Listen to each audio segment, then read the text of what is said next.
Abra sua Bíblia comigo no livro de Abacuque. Quando nós passamos a seguir o Senhor, que a gente espere um tratamento VIP. É muito comum a gente vir para Deus e pensar, não, agora minha vida vai resolver todos os problemas. E muitas vezes, o evangelho que é anunciado faz uma propaganda enganosa. O evangelho, não estou falando que é o evangelho de Jesus Cristo, não. O evangelho distorcido que é anunciado faz uma propaganda enganosa. Vem para Deus, porque Ele vai te dar apartamento, carro, casa. Vem para Deus que Ele vai resolver os seus problemas no relacionamento. Vem para Deus que o seu filho vai sair das drogas. Olha, é a pura verdade de que Deus é aquele que tem o milagre na mão. E Ele é a fonte da água da vida. Essa é a verdade. Agora, o próprio Jesus também nos disse, no mundo tereis aflições, mas tem de bom ânimo, eu venci o mundo. E quando a gente vai desfilando pela história bíblica, a gente vai vendo, por exemplo, a trajetória de José. É muito lindo a gente ver José como governador do Egito e Deus honrando a José e cumprindo os seus sonhos na vida de José. Mas teve uma longa trajetória de roda de oleiro até chegar em José ser estabelecido por Deus no lugar onde Deus desejava que José estivesse. Antes teve o poço, depois a prisão, a mentira, a calúnia. Tantos desertos José atravessou até que o plano, o projeto, o sonho de Deus se cumprisse. Quando a gente vê a vida de Jó estava ali, feliz, vivendo a vida dele, adorando a Deus, um homem próspero. E Satanás fala, eu vim passeando sobre a terra e eu vi lá, viste lá o meu servo Jó? Eu vi, Senhor, eu vi, Deus, eu vi, mas para ele tá bom, né? Fácil te adorar quando está tudo bom. E Deus fala, ok, então pode tocar, você tem a minha permissão para tocar em Jó. Você só não pode tocar na vida dele, o resto, manda bala. E depois dessa experiência, a gente vê no final do livro Jó dizendo, antes eu te conhecia de ouvir falar, mas agora os meus olhos te veem. E aqui em Abacuque, a gente se depara com um profeta diferente. Um profeta diferente dos outros profetas. Os profetas são aqueles que apontam a nossa necessidade, a nossa fraqueza, o nosso pecado. Profeta que é profeta mesmo, é uma pessoa indigesta. É uma pessoa que fala coisas que nem todo mundo quer ouvir. É aquele que põe o dedo na ferida, mas é aquele que apresenta Deus como Deus é, sua justiça, sua salvação e também seu juízo. E muitas vezes a gente dá coceira nos ouvidos ouvir o profeta. A gente gosta dos profetas que a gente fala, eis que te digo, és filha muito amada, né? Essas a gente gosta, né? Mas quando fala, vou pesar a mão, vou te corrigir, abaixa o seu facho, espere em mim. Aí essa história a gente não gosta não. E esse profeta, por que ele é diferente? Porque ele é um profeta que estava vendo a situação que o seu povo estava envolvido, e ele então questiona Deus. E depois de questionar Deus, ele reprova Deus. Ele se decepciona com a solução que Deus apresenta. E a gente vê isso logo no início de Abacuque. Olha aí no capítulo 1, de 2 a 4.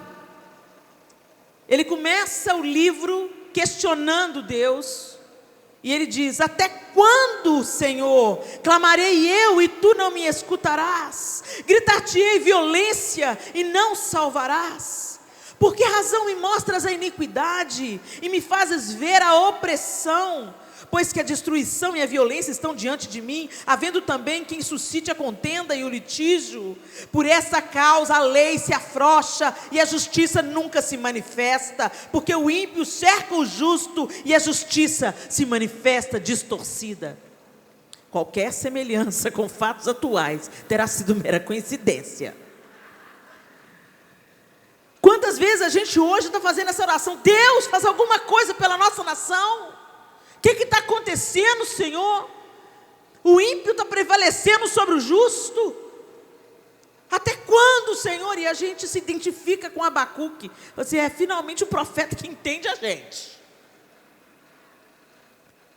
O outro profeta, a gente não gosta dele, mas acontece que a diferença é que o profeta de Deus, ele te apresenta Deus como ele é e não o Papai Noel que a gente acredita que Deus seja.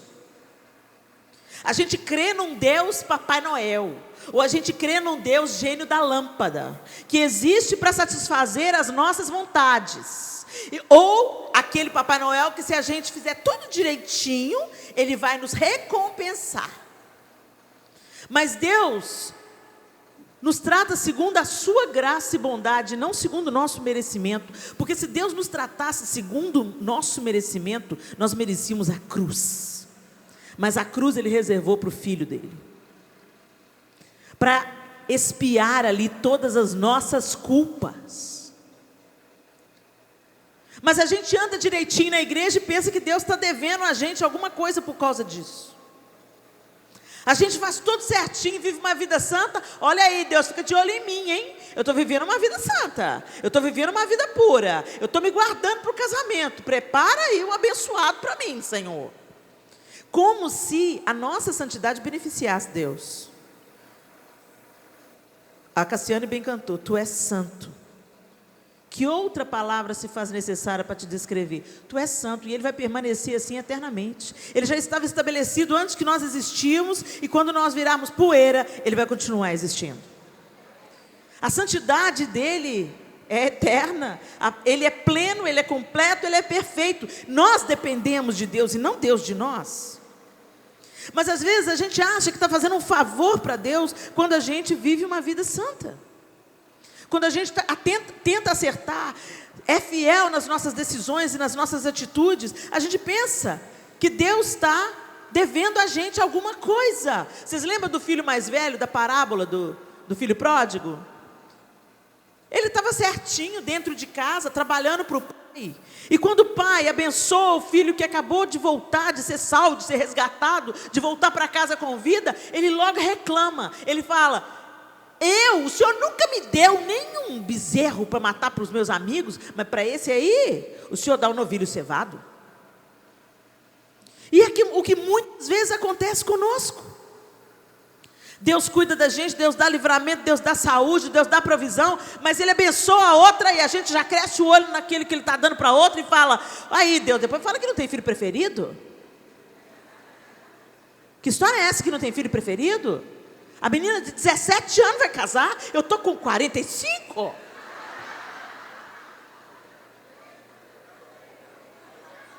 Entendeu como é que a gente acredita no Papai Noel?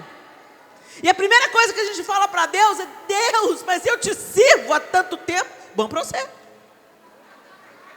É por isso que eu não sou Deus, porque é assim que eu ia te responder.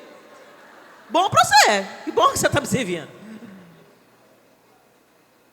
Mas a gente acha, e gente, isso acontece com todos nós. Aconteceu comigo durante um tempo na minha vida, eu estava esperando, eu tinha certeza que Deus ia me dar um negócio, que eu pedi para Ele. O negócio, né? Como é que traduz isso aí, professor? O negócio. Eu queria muito fazer uma viagem com a minha família. Com toda a minha família. E viajar a família toda para fora do Brasil, o negócio é tenso. Né? E Deus falou não. Mas eu tinha certeza que era assim. Que eu estava andando tão bonitinho, eu merecia uma estrelinha. Eu estava obedecendo a Deus. estava tudo bem comigo. Aí quando Deus falou não, eu fui contar para os meus filhos, Deus falou não.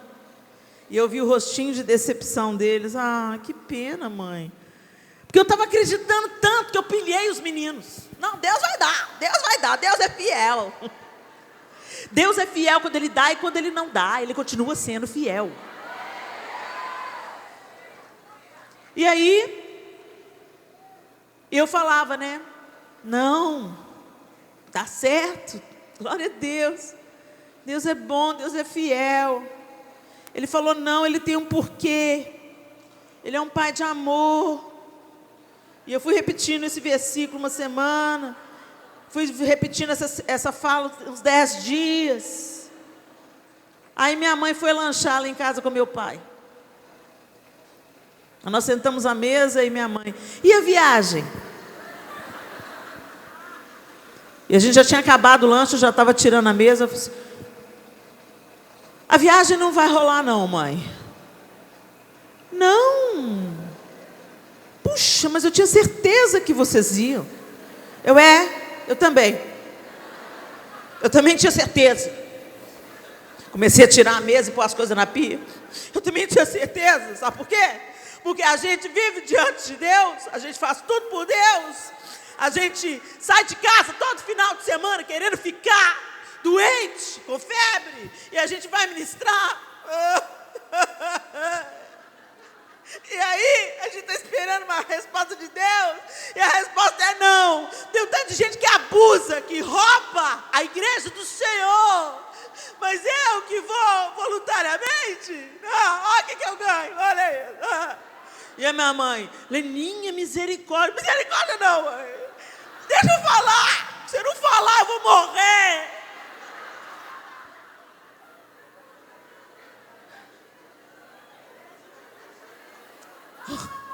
Oh Deus, o Senhor é lindo.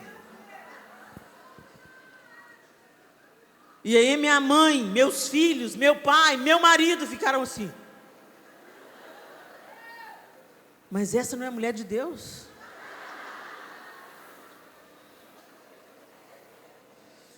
E eu falei, e falei, e falei, e falei.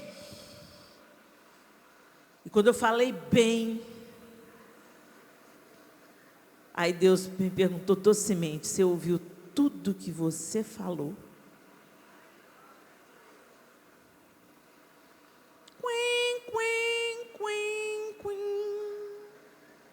Que vergonha.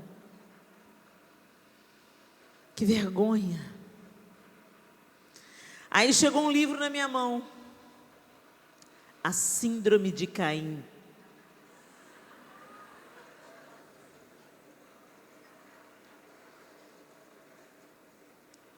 Foi esse o questionamento de Caim. Por que o Senhor aceitou a oferta do meu irmão e não aceitou a minha? Foi aí que começou o assassinato de Abel. Foi na insatisfação de Caim. Ao invés dele tentar consertar a trajetória dele e se relacionar com Deus, ele ficou com inveja daquilo que Deus tinha dado para o seu irmão. E ali naquela minha fala, foi isso que eu derramei. Porque eu via aquelas pessoas que eu julgava, e quem sou eu para julgar alguém? Quem sou eu? Eu não sou juiz de ninguém. Mas eu achava que eu estava tão boa, que eu podia julgar o outro.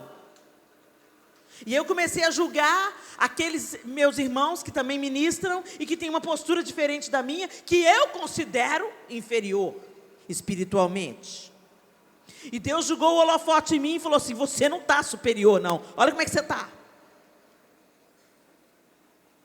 E não foi confortável, mas foi libertador. Porque Deus foi me ensinar naquele não que Ele me deu, que Ele não se relaciona comigo conforme o meu merecimento, que Ele se relaciona comigo conforme a graça dEle, porque senão Ele já tinha me trucidado, me fulminado, me destruído. Porque a gente se tem em alta conta, mas nós somos pó. E a gente se desvia por tão pouco. Se não é a misericórdia de Deus se renovando sobre nós, todas as manhãs, quem nós seríamos? Mas a gente se esquece disso, quando Deus fala não. E a gente acha que Deus está falhando com a gente. E Abacuque estava nesse conflito, porque ele via a sua terra sendo tomada pela maldade humana, e Deus, aos seus olhos, não fazia nada, não mudava nenhuma situação. E aí Deus fala com ele: ok, Abacuque, eu vou te dar uma resposta. Eu vou mandar o juízo sobre o meu povo. E o império babilônico vai conquistar vocês. Aí Abacuque pirou o cabeção. O que é isso? O senhor está doido? O senhor está doido? Em outras palavras, gente, quando você vai lendo o livro de Abacuque, você vai vendo Deus falando, Abacuque falando com Deus: será que o senhor está sabendo o que o senhor está fazendo? Acho que o senhor não está sabendo administrar os seus negócios de Deus, não. E ele revela toda a sua insatisfação, ele revela ele começa a dizer para Deus palavras que revelam inquietação, questionamento, decepção. Ele começa a expressar a opinião dele a respeito de Deus, e ele deixa muito claro que ele não está feliz com Deus.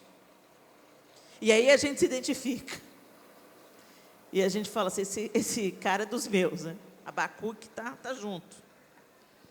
Finalmente alguém teve coragem de dizer para Deus o que estava entalado aqui na nossa garganta, né? E muitas vezes a gente fala isso para Deus nas nossas orações: Senhor, mas isso não está certo. Senhor, isso não pode ser do Senhor. Senhor, isso não é da sua parte. Senhor, o Senhor está errando. Senhor, por que o Senhor está permitindo isso? Senhor, você não vai fazer nada. Você pode até não falar, mas que você pensa. Deus, até quando vai ficar essa bagaça, essa bagunça? E aí no capítulo 2, Abacuque não concordou com o juízo de Deus.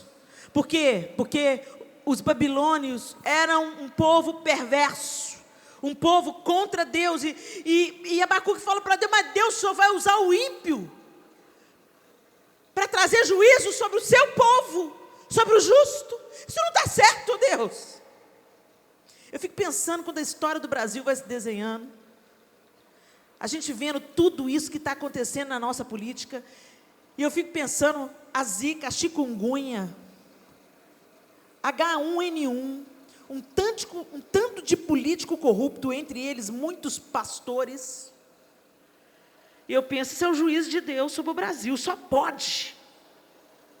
Porque se o meu povo, que se chama pelo meu nome, se humilhar e orar e me buscar e se converter dos seus maus caminhos, eu ouvirei do céu, perdoarei os seus pecados, sararei a sua terra.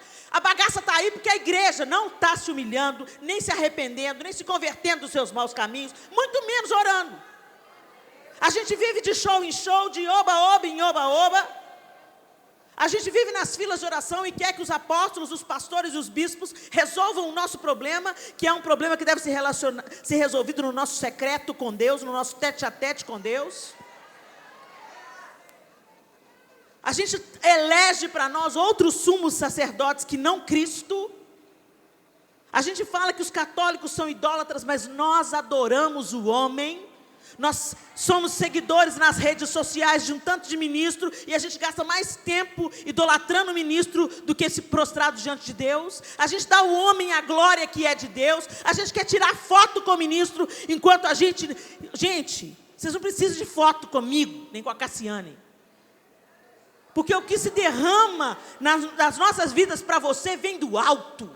A glória é de Deus.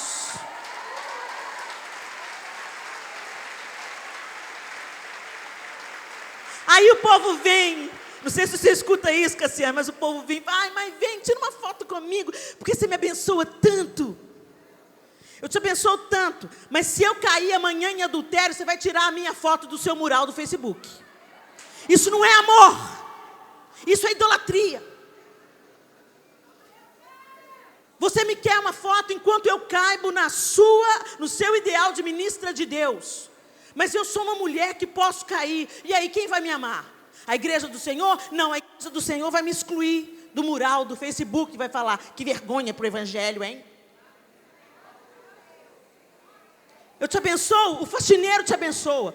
O pessoal da câmera aqui, ó, eles ficam em pé o culto inteiro filmando, para depois você ser abençoado e levar a bênção para sua família. Tira foto com eles.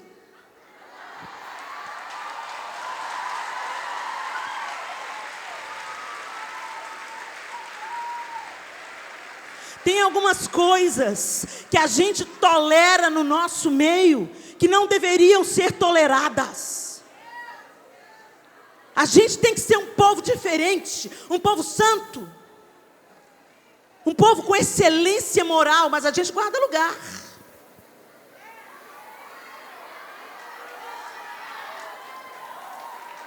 Não, Helena, mas aí não. Deixa eu te explicar, minha linda de Jesus. Quando você guarda lugar para sua amiga, você está dizendo assim, sem palavras, você está dizendo o seguinte: quem chegou cedo e quer sentar aqui na frente, que se lixe. A minha amiga que vai chegar atrasada, ela vai sentar aqui. Essa mentalidade, peraí, gente, não bate palma não.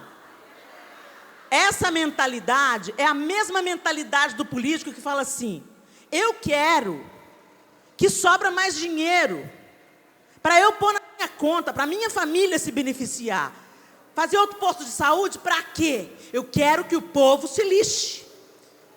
A mesma mentalidade que gera a corrupção é pensar no individual e não no coletivo. É a mesma mentalidade que faz a gente furar fila, que faz a gente marcar lugar, que faz a gente pôr o carrinho para tirar a bagagem da esteira, encosta o carrinho lá. Se todo mundo ficasse longe da esteira, todo mundo teria acesso à esteira de bagagem, sem gerar acidente, sem prejudicar a visão do outro. Mas não, eu quero me dar bem. E a gente quer que o político mude? O Brasil tem que mudar de baixo para cima. A pirâmide embaixo é maior, ela funila em cima. E se o povo de Deus for transformado, nós somos não sei quantos %. Se começar a cura na igreja, essa nação vai ser curada.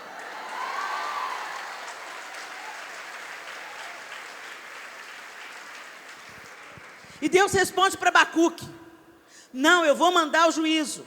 Eu vou mandar o juízo. E ele mandou. O império babilônico prevaleceu sobre o povo de Israel. E foram levados cativos para a Babilônia. O que os outros profetas já tinham avisado, e o povo não ouvia, porque aqueles profetas baba-ovo, aqueles profetas que ficam mandando mensagem que o povo quer ouvir, também falavam que não ia acontecer nada daquilo. Mas a maravilha desse capítulo está no verso 2. No capítulo 2. Abacuque está buscando uma resposta de Deus. E ele está insatisfeito tanto com o povo está vivendo, como ele está insatisfeito com a providência de juízo de Deus. Ele não concorda que um povo ímpio, um povo imundo, seja o juiz, execute juízo. Mas aí Deus propõe para Abacuque: o justo viverá pela fé. O que é isso? Não interessa a circunstância que você esteja vivendo. Não interessa o juízo que Deus está permitindo sobre o Brasil.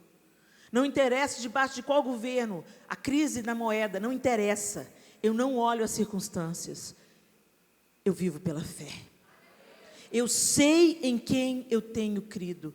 Como terminou Jó o seu livro: eu sei que o meu Redentor vive e por fim se levantará sobre a terra.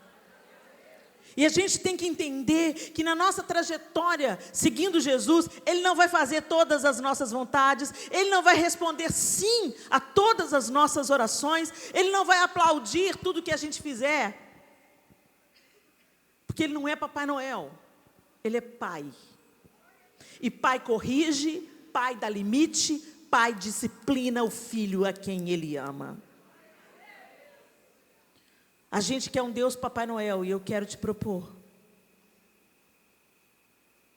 um Deus Pai.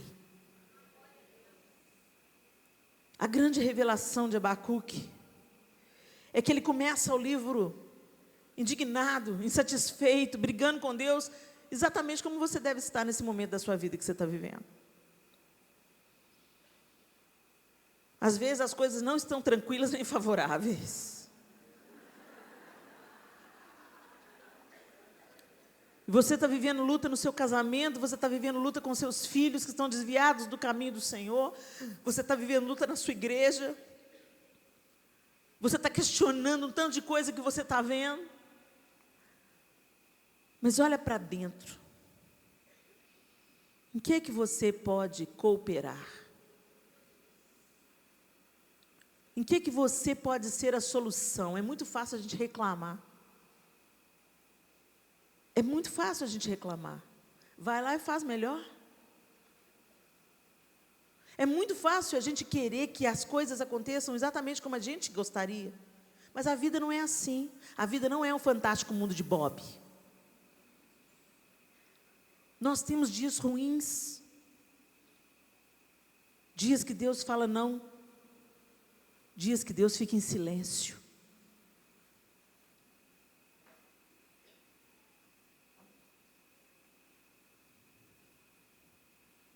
A gente é forjado no caráter. Não é no alto da montanha. É no fundo do vale. Você quer crescer espiritualmente? Uma vez eu vi a Joyce Meyer testemunhando. Ela olhava para o marido dela e via ele sempre bem. Você está bem? Estou bem. Está passando por nenhuma luta? Não. Não. Está tudo tranquilo? Tá. Ela começou a ficar brava com Deus. Deus, por que as pedradas só vêm para mim? Por que a luta só vem para mim? Por que a prova só vem para mim? E Deus falou assim, porque eu quero te usar mais. Então eu tenho que te podar. Eu tenho que te amassar. Eu tenho que colocar as minhas digitais em você. A gente quer ser usado, mas a gente não quer passar pelo processo. A gente quer ser governador do Egito, mas ninguém quer começar no poço.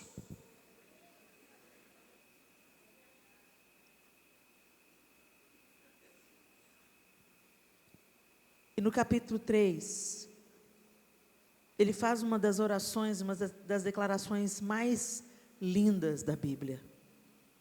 Mas para chegar no capítulo 3, ainda que a figueira não floresça e não haja frutos na vide. Gente, quem é esse homem? Só tem 3 capítulos o livro de Abacuque. No primeiro capítulo ele está indignado com Deus, derramando toda a sua frustração e culpando Deus pela barbaridade. No segundo capítulo Deus fala, o justo viverá pela fé. E no terceiro capítulo ele fala, ok, Senhor, eu entendi a sua soberania. Ainda que a figueira não floresça, nem haja fruto na vide, ainda que decepcione o produto da oliveira e os campos não produzam mantimento, ainda que as ovelhas da malhada sejam arrebatadas e nos currais não haja gado, todavia eu me alegrarei no Senhor e exultarei no Deus da minha salvação. O Senhor é a minha força, Ele faz os meus pés como os da corça, o Senhor me faz andar altaneiramente. O que aconteceu entre o capítulo 1 e o capítulo 3, gente? Ele permaneceu e ouviu. Quando as coisas começam a ficar ruins, a gente quer, tirar o time de campo. Por isso que hoje tem mais evangélico desviado do que dentro da igreja. Evangélico, não nascido de novo, que quem nasce de novo conhece o seu pastor, conhece a voz do seu pastor, e quando o homem falha, Deus não falha. Deus pode te dizer não, Deus pode te dizer espera, Deus pode te esfregar, te enxaguar, mas você não sai da presença dele se você realmente o conheceu. Mas hoje, de uma maneira muito comum, a gente está se relacionando com a religião. Jesus não veio fundar a religião evangélica. Jesus não era evangélico. Jesus veio reconciliar a criação desviada de seu Criador de volta para o seu Criador. Ele veio fazer reconciliação, reconexão, ligar o homem ao seu Criador, e não apenas mais como criatura, mas como os filhos. A todos quanto receberam, deu-lhes o poder de serem feitos filhos de Deus. Mas nós achamos que isso é um privilégio só dos evangélicos. Eu tenho que reconhecer que foi no evangelho, na religião evangélica, que eu encontrei o evangelho. O evangelho que me diz que eu preciso de reconciliação com Deus, o evangelho que me diz que eu preciso nascer de novo da água e do Espírito, o do evangelho que me diz que eu preciso me voltar para Deus e que Ele é o único caminho, a verdade e a vida, e ninguém vai a Deus senão por Ele. Mas a religião não basta. Não basta eu aprender o que o evangelho me ensina, eu preciso de entrar no evangelho, eu preciso de me relacionar com Deus, porque foi para isso que Jesus veio, reconectar o relacionamento que tinha sido interrompido pelo pecado. Mas tem gente que vem para a igreja, mas não nasce de novo. A igreja nunca foi tão cheia, e tão cheia de mundanos. Gente que sai da igreja e vai para o motel, porque não nasceu de novo. E quem não nasceu de novo não diz não para o próprio prazer, não diz não para a própria vontade. Quem não nasceu de novo não persevera. Quem não nasceu de novo se relaciona com o Deus Papai Noel. E quando você nasce de novo, o Senhor tem que te refazer. O Senhor tem que te levar para a roda e começar de novo, a te dar uma outra forma, conforme a vontade dEle e não conforme a sua. E para isso Ele vai ter que te apertar. O oleiro, está fazendo barulho na nossa cabeça, né? Mas você pode pôr aí de novo a massa?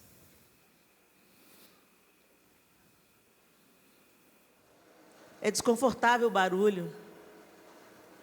Já começa pelo barulho, né? Deus vai fazendo um barulho na sua cabeça. Vai te tirando do silêncio, da mornidão. E Ele te pega, barro, informe, feio, sujo. As mãos dEle ficam sujas quando Ele pega em você. E Ele começa te amassando. Amassa. E isso não é bom, não.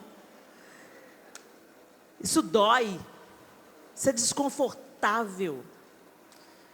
Se o barro pudesse estar falando nessa hora, ele ia estar falando: pega leve aí. Ai, ai, ai. Ai, precisa de bater tão forte. Ei, eu estou sentindo isso que você está fazendo. Menos, por favor. Está doendo. Alguma semelhança das suas orações no seu quarto? Talvez você chegou nesse congresso fazendo essa oração: ah, Senhor, faz alguma coisa, está doendo tanto. Muda a minha história, Senhor, muda a minha vida. E Ele te coloca na roda, e você pensa: uau, acabou. Não, não acabou ainda. Ele continua te amassando. Tem outra etapa da sua vida que precisa ser amassada. Tem outra coisa, o seu casamento. Ele acha umas pedrinhas de vez em quando, que ele precisa remover. E ele tem que tirar essa pedrinha, porque quando essa massa, esse vaso, esse pote, ele for para o forno, se ele tiver uma pedrinha dessa dentro, ele explode.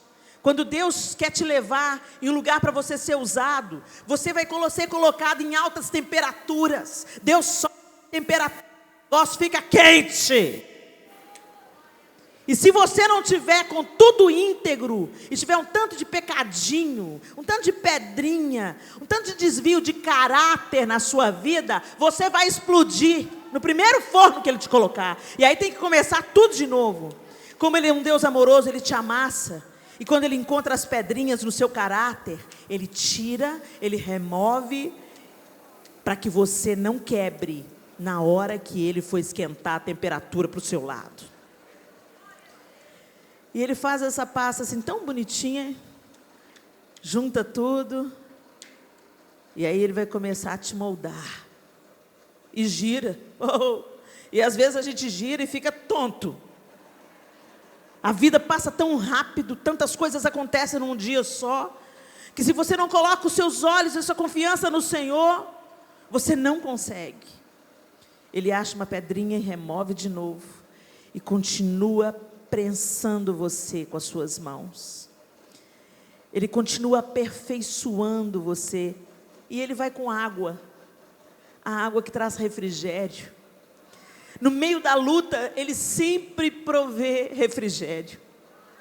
Um bom amigo, uma palavra, uma canção que te enche de esperança, para você continuar na roda, e Ele continuar metendo o dedo em você, e tirando as suas pedrinhas, e consertando o seu caráter. Mas Ele sempre provê refrigério, sempre tem água, água para te amaciar, para não te deixar ressecar, para não deixar ficar amargo, para não deixar ficar decepcionado com a vida, com os outros, amargurado. Ele vai tirando, vai removendo e vai amassando, e traz água que te refresca, amigos que te cercam, palavra que te sustenta, orações dos santos, ensino pastoral, gente que investe em você, canções que vêm como uma resposta do céu para o seu coração. Você não percebe, mas Deus está cuidando de você todo o tempo. Mesmo quando Ele está te amassando, mesmo quando Ele não está fazendo do jeito que você quer, Ele está tirando a sua forma, e Ele está dando a forma que Ele deseja dar em você. E isso não é confortável, Ele está te apertando, Ele está te apertando. Mas o lindo é que as digitais dEle vão ficando em você. As marcas dEle, a forma dEle, o propósito dEle vai sendo forjado em você. É fácil? Não é fácil. Seguir a Jesus não é fácil, mas é o caminho mais elevado que tem. É o melhor caminho que tem. É um caminho que você não vive para você mesmo, você vive por algo maior do que o seu próprio umbigo. Você vive pelo reino de Deus. Você recebe o seu amor, as suas digitais, a cura que Ele tem para você, e depois Ele vai usar isso para encorajar outros, para curar outros, para levantar outros, para arrancar outros do inferno. Mas você tem que se submeter. E você tem que entender que a única coisa que você precisa realmente fazer é confiar. Eu confio. Eu não estou entendendo nada. O amasso está desconfortável. Eu não gosto quando o Senhor me bate, quando o Senhor me aperta. Eu não gosto quando o Senhor enfia o dedo para tirar aquela pedrinha, que é aquele desvio de caráter. Não é bom, não é gostoso, não é confortável, mas tem um propósito. Vai me dar uma nova força, uma nova forma e utilidade. Utilidade. Utilidade. Não apenas uma bela forma, mas utilidade. Eu posso pôr flores, eu posso pôr óleo, eu posso pôr água. Deus pode te encher daquilo que Ele quiser te encher, no dia que você for um vaso forjado, formado por Ele. Feche seus olhos.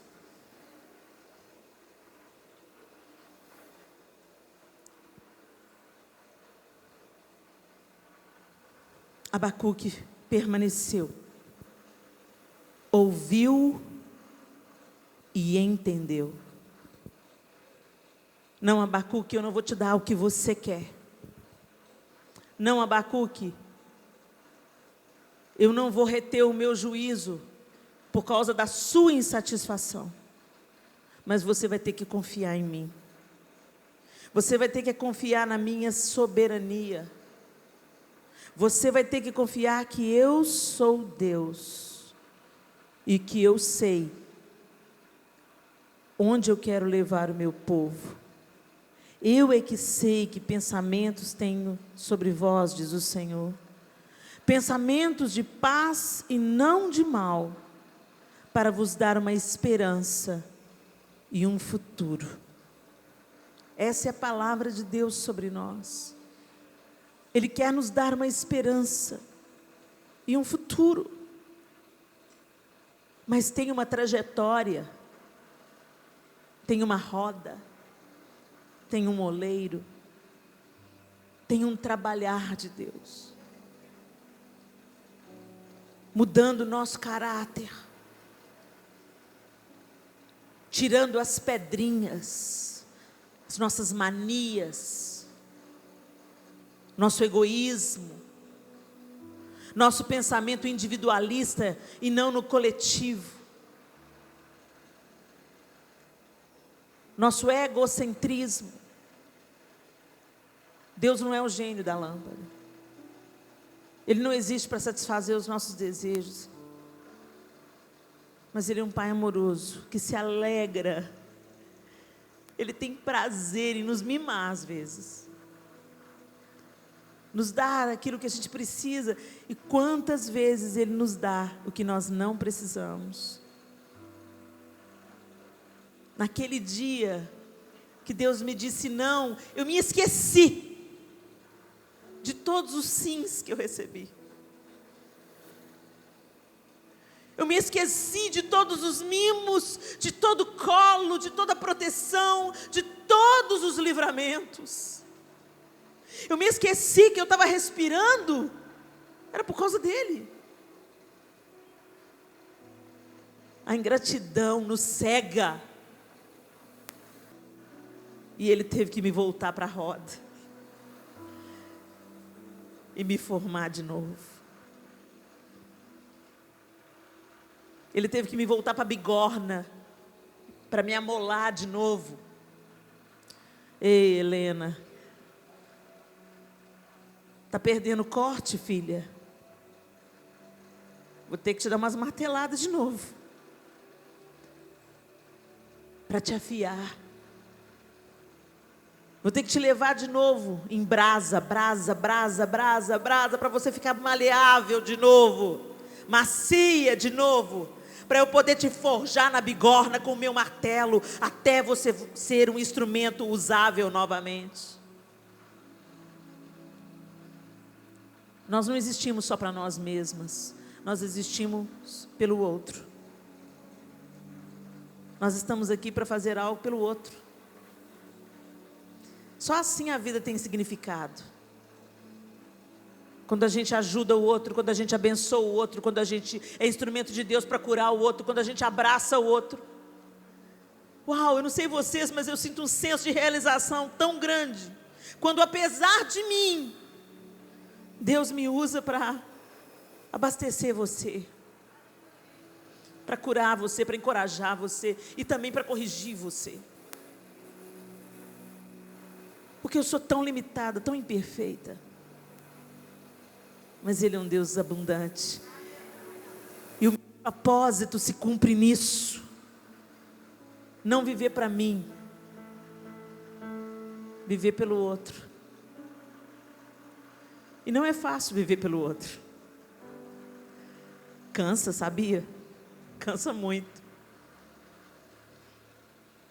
E a gente precisa às vezes se recolher. Para o oleiro nos fazer de novo. Para a gente voltar a ser um vaso pronto, forte, sem rachaduras, reter todo o óleo, sem vazamentos, para depois voltar ao nosso propósito novamente. Como Jesus.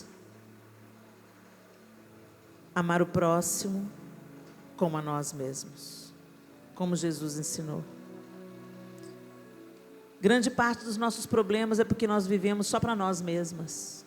Nós pensamos só em nós mesmas. Só nos nossos interesses, só nas nossas dores, só nas nossas culpas, só nas nossas dificuldades.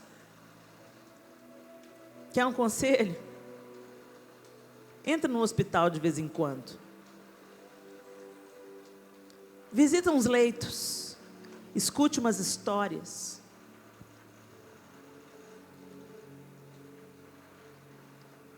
e deixa o oleiro te aperfeiçoar. Ainda que a figueira não floresça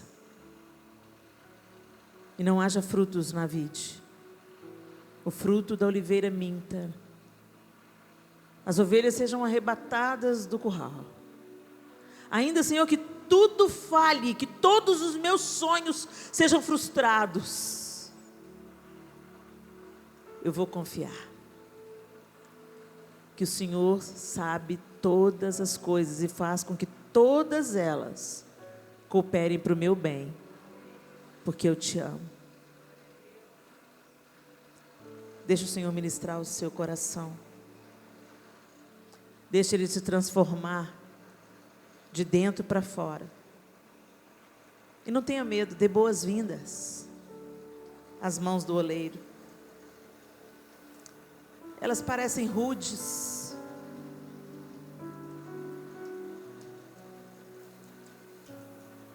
mas é por um bom propósito. Elas te apertam, mas é para tirar de você a melhor forma. Deixa o Senhor ministrar o seu coração.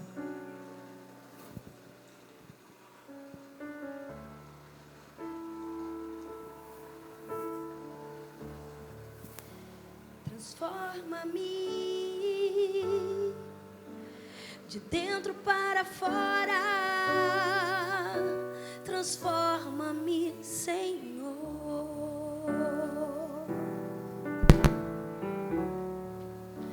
Me rendo a Ti com tudo que eu tenho e tudo que passou. Vou esquecer e uma nova história eu vou viver para a sua glória. Eu quero ser uma mulher transformada, ser uma mulher restaurada, cheia do poder de Deus. Diga: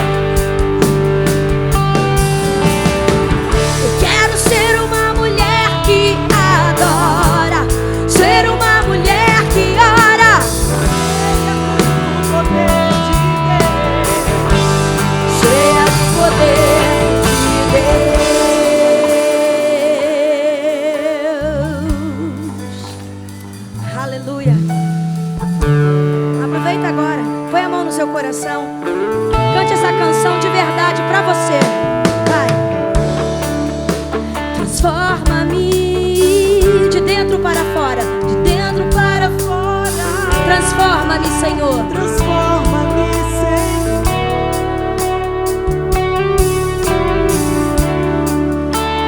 Rendo a Ti, rendo a Ti. Tudo que eu tenho e tudo que passou e tudo que vou esquecer uma nova história. Eu vou viver para a Tua glória. Quero ser uma mulher transformada, ser uma mulher restaurada, cheia do poder de Deus.